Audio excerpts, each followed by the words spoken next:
For the past 2 days, extremists have been camping outside Pakistan's capital, holding the entire country hostage. These are members of the Tehreek-e-Labbaik, the far-right Islamic political party. We had told you about this last night, how more than 1,000 protesters blocked a major highway into Islamabad. They camped overnight. After 2 days of drama, the protest has ended, with the Pakistani government bowing down to extremists once again. A deal has been signed and the radicals have got what they wanted.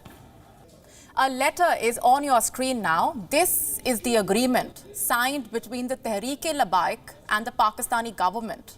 Yes, members of the Imran Khan cabinet are signatories to this deal. Pakistan's Interior Minister, Brigadier R. Ijaz Shah, signed this deal. Religious Affairs Minister Noor ul Haq Qadri is the other signatory, alongside the Commissioner of the Islamabad Police and 3 members of the Tehreek-e-Labbaik.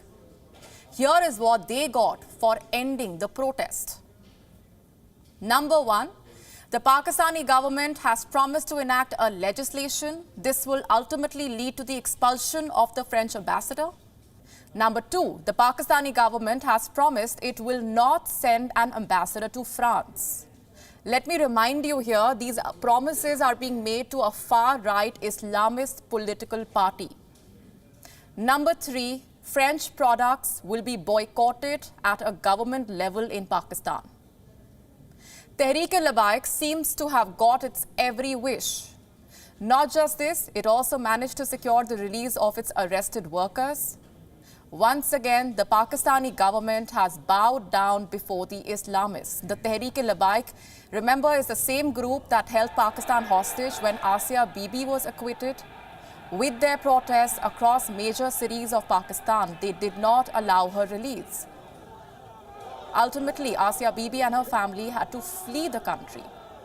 Back then, Pakistan Prime Minister Imran Khan had dared to warn them, and now he seems to have played a part in fueling this chaos on Pakistan's streets by giving moral legitimacy to the Islamists through his attacks against France and its President Emmanuel Macron.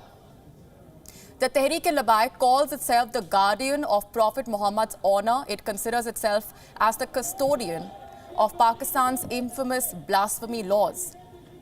So when France said that it will be defending the Prophet's cartoons, the Tehreek-e-Labbaik was outraged. So even when the Wuhan virus is raging in Pakistan, they took to the streets. The last 2 days have been difficult for those who live in the areas affected by these protests. For almost 2 days, the Islamists virtually besieged Islamabad and Rawalpindi. This led to a disruption of mobile networks. The internet was shut down. Routes towards Islamabad had to be closed. Now, his ministers have struck a deal with the radicals. This exposes how Imran Khan shot himself in the foot by criticizing the French leader. There are 2 clear takeaways here. First, Imran Khan's words gave legitimacy to the protests by the Islamists.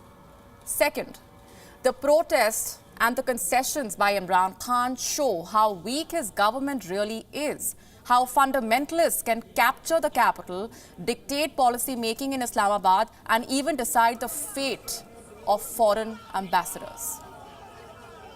The Pakistan government plans to bring in the legislation to evict the French envoy in 2 to 3 months. While religion has dictated policy making in Pakistan for many years now, these protests show the power fundamentalists in the country hold when it comes to dictating Pakistan's political agenda.